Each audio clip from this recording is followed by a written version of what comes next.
People that quit their job in a hilarious fashion. How did you do it?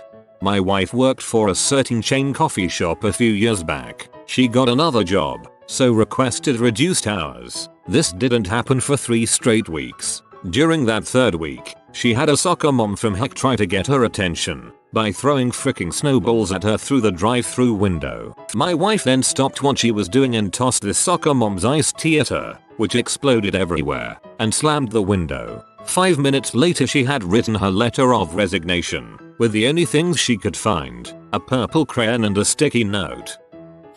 I used to work at a place that rhymes with Pizza Hut, and the managers there were real cheapskates. There was this nice old man that would come in every Sunday and order a triple extra cheese pizza, and while they charged him for the 3x cheese, they would forbid us from ever actually putting that much cheese on a pizza, because apparently cheese in the pizza selling world is akin to gold. So instead of 3x extra cheese, he would really be getting what the instructions would qualify as barely enough for a regular cheese pizza. On the day my 2 weeks notice ended, the old guy just happened to be my last order, so I went into the walk-in and grabbed an entire box of cheese, proceeded to dump the entire thing onto his pizza and tossed it into oven. It was stacked so high that it couldn't even fit into it, and half of it was scraped off. Anyways, the look on the old guy's face when he saw me do this made it all worth it. Imagine pure excitement. Needless to say, I didn't put the correct phone number down for future job references.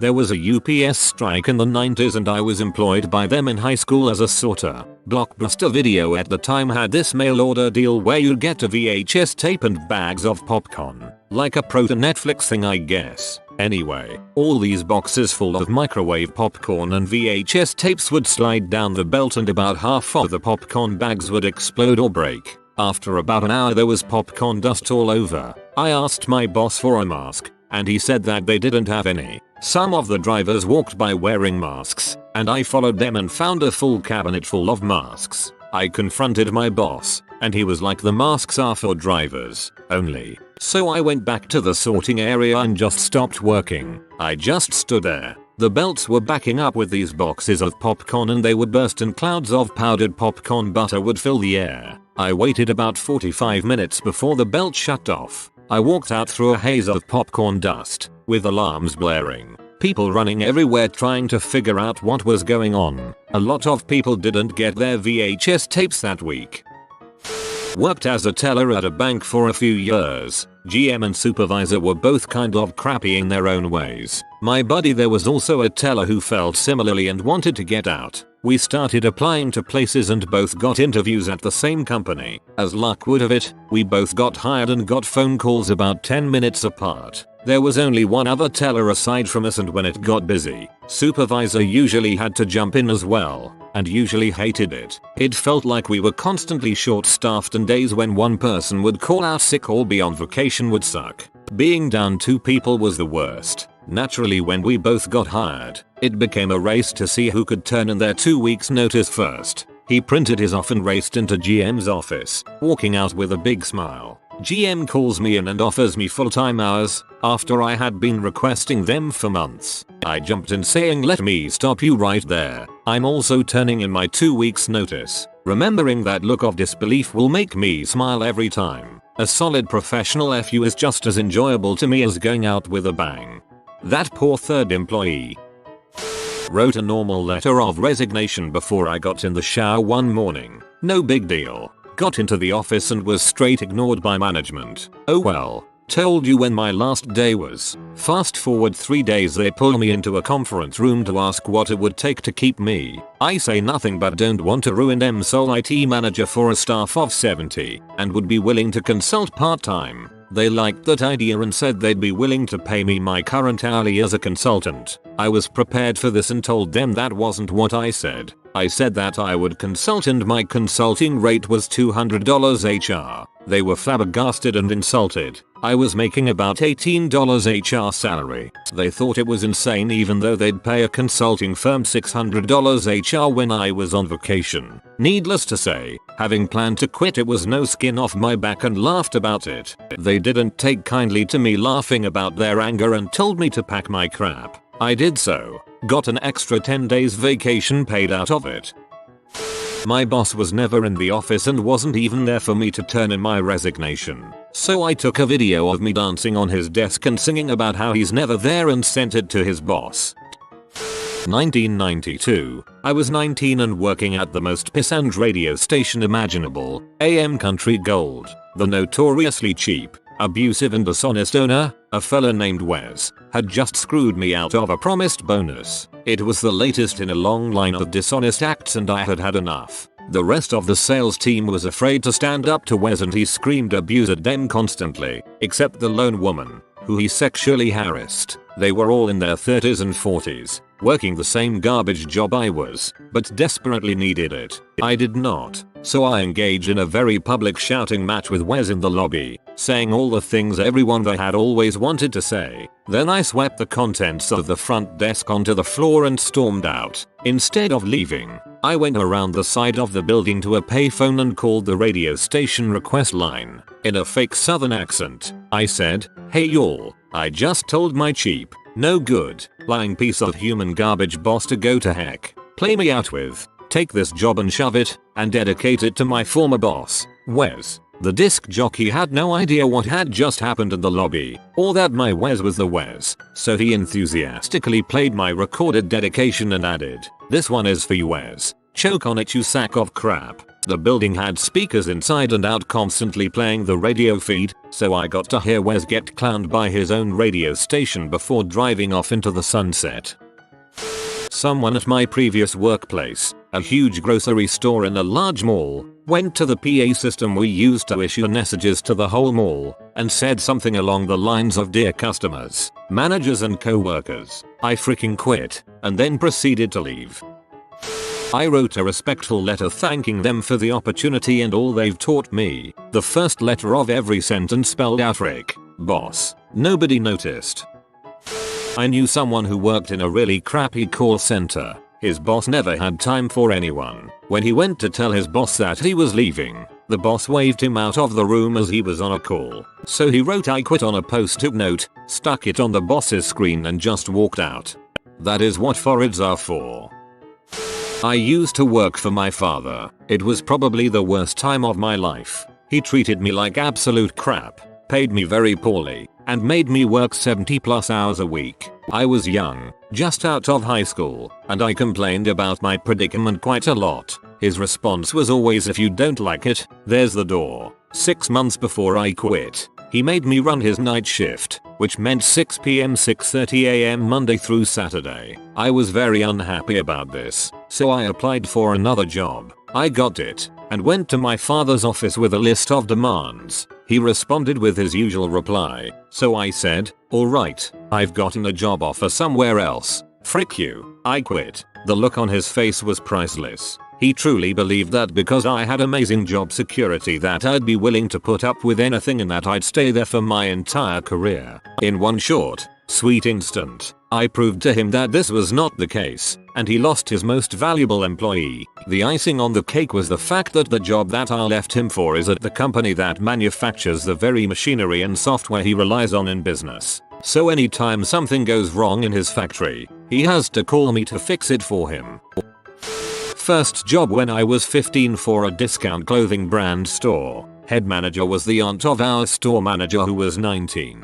Our store manager did nothing most of the time and used to chat to her boyfriend and friends loudly on the store phone, much to the annoyance of everybody. One night it's come closing. We are grabbing our coats and getting ready to leave after a really busy day and the store manager storms in, telling us how she's slow at the shutters and won't let us leave until we have helped her finish the one job she had all day to do cause her aunt is doing a surprise inspection in the morning. Everyone is peed, esp the people who have had to watch her do literally nothing all day. She turns spiteful, threatening to delay our pays, dock our wages etc etc. All bulls. For one woman it was the last straw. She had a kid to pick up from a club, so she waited till she left us alone to work, walked up to the shutters and pulled them up manually by hand. All of us crawled out to freedom. We left her a note saying good luck explaining to your aunt why 4 people just quit. During my exit interview I told HR the real reason I was leaving was due to the quality of the office chairs. I said they were an eyesore, uncomfortable and made me ashamed to come to work and resulted in subpar job satisfaction. 2 weeks later I was told by previous co-workers everyone got brand new, top of the line office chairs. Your ex-co-workers must love you. I worked for a law firm doing research and analysis. I wrote a custom program, on my own time, that would automate editing down these huge lists we'd get from an outside vendor, boiling it down to only what we wanted. First, only my team used the code. By the time I left, over 150 people were using it. Sounds minimal, but it was actually a huge time saver. The program would boil down a list 100 pages long down to about 10 pages, a process we used to do manually a couple times a day. A layoff was announced. I was part of the outplacement, but the firm wanted to continue using my program. I asked if there would be compensation as it was coded on my own time, never paid for it, etc. I was told no, and besides, there's really nothing keeping us from still using it when you're gone. For the remainder of my time, 2 years, I would create patches whenever the format of the data changed. With my last patch, I put in code that would disable the program and erase key parts of the program 1 month after my last day. From what I understand from people still with the firm, on day X everyone came in, booted their machines, and the program was simply gone. Efficiency fell through the floor, delaying opening cases, billing clients, etc. I wanted 10k. They lost more than that in the first week without the program. I was working for Argos as a Christmas job while studying. After a while it was becoming too much as I had to stay and work until deliveries were unpacked. This meant that some days I was leaving for college at 8:30 am and not getting home until 1 am that night. One night it was a particularly large delivery and it was getting very late with no end in sight. I decided I'd had enough and told the supervisor I was finished, didn't want to do the job anymore and wanted to go home. He rejected this and said that I was going nowhere until the delivery was unpacked. I stood in front of him and repeated that I quit, therefore I don't care about the delivery. Completing my studies was more important to me than earning a bit of extra cash. He still said I was going nowhere and refused to unlock the door to let me out. Despite feeling I had a case for false imprisonment, I decided to take matters into my own hands. I ran out the fire escape door and down the street, never to return. I'll always remember the sound of the fire escape door making a big doong as it hit the metal railings, and I made my escape to freedom.